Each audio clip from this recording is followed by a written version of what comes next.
Hi అండి, అందరికీ నమస్కారం అండి. ఆంధ్రప్రదేశ్ రాష్ట్ర వ్యాప్తంగా ప్రభుత్వ ఉద్యోగులు మరియు టీచర్లు, పెన్షనర్లు ఎవరైతే ఉన్నారో చంద్రబాబు నాయుడు గారు ఒక అదిరిపోయే తీపి కబురు అయితే అందించారనమాట.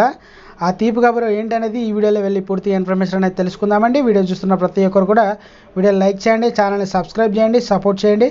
తోటి మిత్రులందరికీ, బంధుమిత్రులందరికీ కూడా వీడియోని షేర్ చేయండి. వీడియోలో కనుక వెళ్ళినట్లయితే ఉద్యోగులకు తీపి కబురు. చంద్రబాబు తీసుకున్న నిర్ణయానికి సెల్యూట్ చేస్తున్న ప్రభుత్వ ఉద్యోగులు. రాష్ట్రంలో ఉద్యోగులకు CM Chandrababu Naidu good news తెలిపారు. అయితే guaranteed pension scheme GPS GO గెజిటెడ్ను తాత్కాలికంగా నిలిపివేయాలని సీఎం చంద్రబాబు నాయుడు గారు ఆదేశాలు అయితే జారీ చేశారనమాట. అయితే ఇప్పుడెందుకు విడుదల చేశారో వివరించాలని ఆర్థిక శాఖ ఉన్నతాధికారులను చంద్రబాబు ఆదేశించారు. ఈ నిర్ణయం పట్ల ఉద్యోగ సంఘాల హర్షం వ్యక్తం చేస్తున్నారు. రాష్ట్రంలో లక్షలాది మంది ఉద్యోగుల ప్రధానంగా సిపిఎస్ను అయితే ఉద్యోగులకు మానసిక ఆందోళన నుండి విముక్తి కలిగించారంటూ సీఎం చంద్రబాబు నాయుడు గారు అయితే సంఘాలను ప్రశ్నిస్తున్నారు.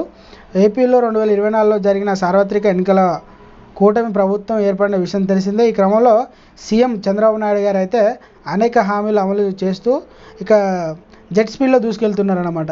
గత వైసీపీ ప్రభుత్వం తీసుకున్న గ్యారంటీలు అయితే పెన్షన్లు, స్కీములు అమలు చేస్తూ ఇక గెజిటెడ్ నోటిఫికేషన్లు ఇవ్వడంపై ఉద్యోగ ఉపాధ్యాయుల సంఘాలు తీవ్ర స్థాయిలో ఇక మండిపడుతున్న సంగతి అందరికీ కూడా తెలిసిందే. అది కాకుండా ఈ క్రమంలో ఎన్డీఏ కూటమి అధికారంలో రావడం ఉద్యోగ సంఘాలు డిమాండ్ వెళ్తున్నాయన్నమాట. కూటమి నేతలు ఎన్నికల్లో ఇచ్చిన హామీ మేరకు జీపీఎస్ను రద్దు చేసి పాత పెన్షన్ స్కీమ్ అంటే ఓపీఎస్ను ఇక తీసుకురావాలని అయితే సంఘాలు డిమాండ్ చేస్తున్నారు. దీనిపైన సీఎం చంద్రబాబు నాయుడు గారు అయితే త్వరలోనే చేస్తామంటూ ఇక ప్రజలందరికీ మరియు ఉద్యోగులకు, పెన్షన్ అందరికీ కూడా హామీ అయితే ఇవ్వడం జరిగిందన్నమాట.